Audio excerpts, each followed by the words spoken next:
You नमस्ते बच्चों, कुछ सुनाओ बच्चों। Myself Om Prakash, Faculty of Department of Mathematics, Faculty of Education and Methodology.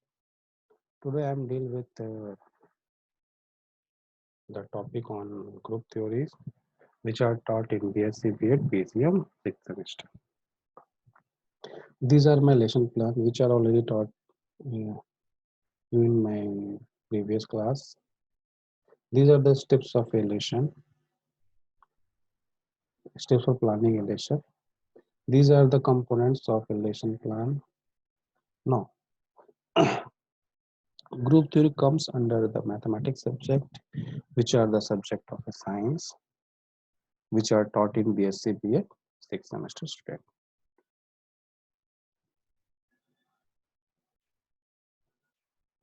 Today I'm defining some new terminology which are used in proving the some theorems on subgroup of a group and group theory also. The first one is the centralizer of a subgroup of a group and the normalizer of a subgroup of a group. Now, first of all, we are going to define centralizer of a group. Let H be a subgroup of a group G.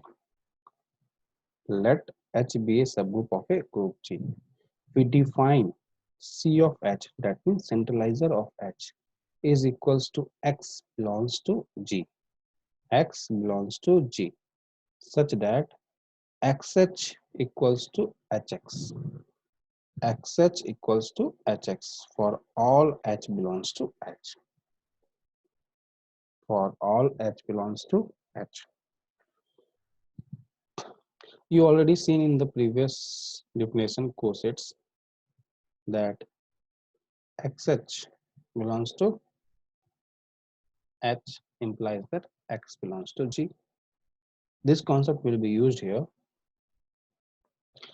that if H is a subgroup of a group G and taking any element from G and taking another element from H, if XH equals to HX, if XH equals to HX, if XH equals to HX, if XH equals to HX, then we can say that the collection of all such types of X is centralizer of the subgroup of a group G, the subgroup H of a group G, and is denoted by C of H, and is called the centralizer of a subgroup H of a group G or in a group G. Similarly, the collection of cosets, the definition of centralizer is the collection of elements of the cosets, but the definition of normalizer is the collection of cosets, such types of cosets, collection of such types of cosets. Now, when we define the normalizer of a subgroup H in a group G and H, we take a subgroup H of a group G and define NH equals to X belongs to G, such that XH equals to HX. Here XH is the left coset and XH is the HX is the right coset. That means if the left coset is equals to the right coset in a group G, then the collection of such types of X which are taken from a group G is called the normalizer of the subgroup of a group. Then it is easy to see that C of H is the subset of N of H, but converse need not be true. It may be true sometime or it may not. It may be true or it may not. For example, if X belongs to C of H, implies that XH equals to HX for all H belongs to XH, which implies that XH equals to HX because XH is the element of left coset and HX is the element of right coset for all H belongs to the coset H or subset H, subgroup H. This implies that the left coset is equal to right coset. This implies that X belongs to normalizer of H. X belongs to normalizer of H. That means CH is subset of NH. Centralizer of H is a subset of normalizer of H. Centralizer of H is a subset of normalizer of H. However, I will already say that the converse need not be true, which can be exemplified by the quaternion group. Let G be equals to plus minus 1 plus minus I plus minus J plus minus K, which are known as quaternion group, and let H equals to plus minus 1 plus minus I. Then NH equals to G, normalizer of H is equal to G itself, and the centralizer of H equals to plus minus I and plus minus 1. That means which shows that centralizer of H is the subset of normalizer of H, but the normalizer of H is not the subset of centralizer of H. Therefore, centralizer of H is not equal to the normalizer of H. Now, we are going to discuss one problem on centralizer and normalizer of H. So that centralizer of H equals to G implies that H subset of ZG, H subset of ZG, where ZG is the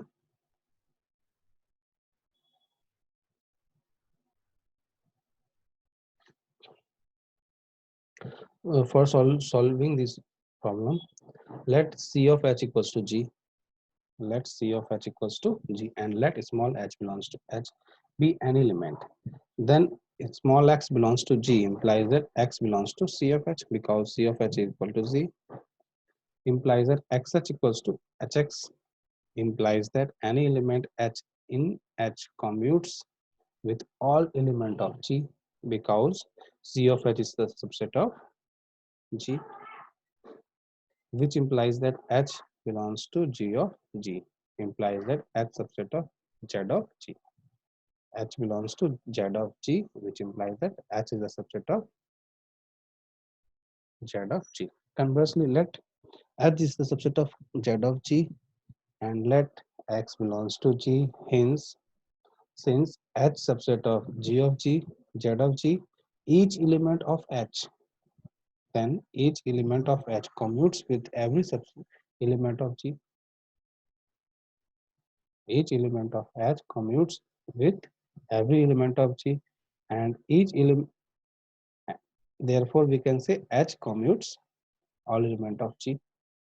This implies that XH equals to HX for all H belongs to H.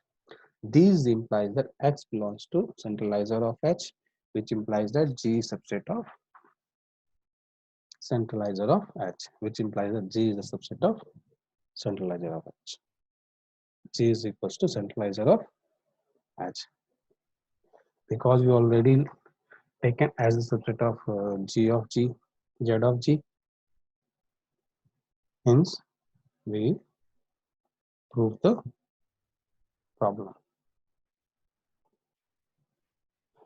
Let us solve one more problem. Here we have to see that let H be a subgroup of a group G and N of H be the normalizer of a subgroup in a group G, which are defined as A belongs to G such that A inverse equals to H. A belongs to G such that A inverse belongs equals to H, which are taken from the definitions.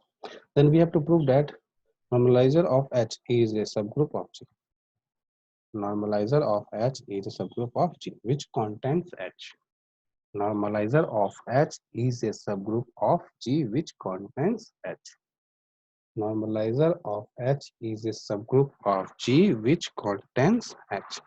That means we have to prove the properties of a group in NH and also prove that H is in normalizer of H. H is in normalizer of H. Now we are going to prove this problem. For the sake of simplicity, we will take n of H is not equals to 5. Which are the subset of G? Which are the subset of G? That means normalizer must not be empty set. Normalizer must not be empty set and are the subset of G. Then E H inverse equals to H by definition of normalizer. Then E H inverse equals to H. E H inverse equals to H. The definition of normalizer, and we already know that E is the identity element of a group G. This implies that E belongs to normalizer of H. This implies that E belongs to normalizer of H. That means at least an element E. That means an element E must be in the normalizer, which proves that the normalizer of H must not be an empty set. Now again let A comma B belongs to H. Be any two elements. A comma belongs to H, be any two elements, then A H A inverse equals to H and B H B inverse equals to H by definition of the normalizer of a group, subgroup of a group. Then B H B inverse equals to H. B H B inverse equals to H implies that multiplying B inverse both sides we get B inverse B H B inverse B. Taking B inverse on both sides we have B inverse BH, B inverse BH. This implies that with the help of associativity, B inverse B H B inverse B equals to B inverse B H HB. This implies that H equals to B inverse HB.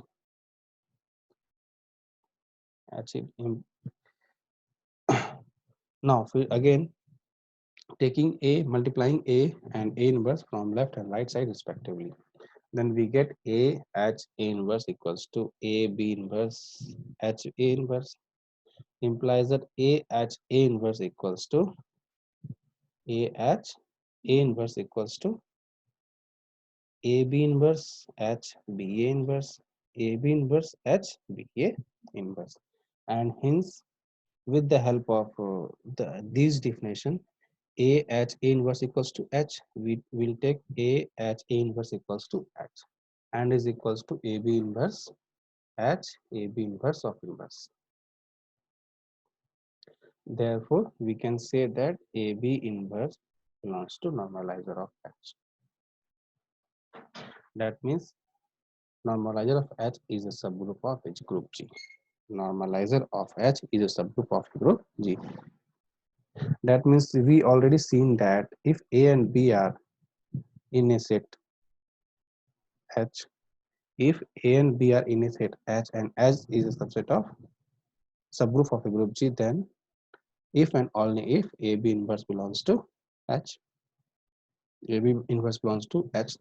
From this theorem, we can say that normalizer of H is a group. From this theorem, we can say that normalizer of a group G. Since again H belongs to capital H, this implies that H small h capital H inverse equals to H. That means HA equals to H implies that A belongs to H.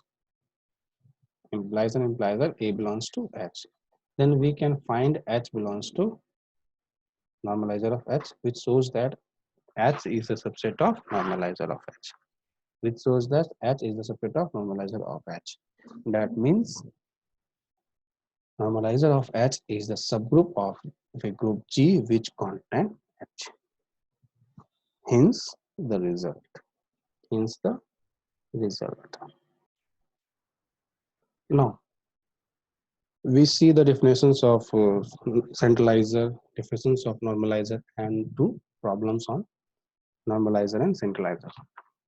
And finally, we say that this session powered by digital version 2.0 Jyoti Vidyapeeth Women's University, and I hope you are all of you are satisfied with my these digital sessions. If you have any query, please mention in the comment box. I will try to solve it. Thank you.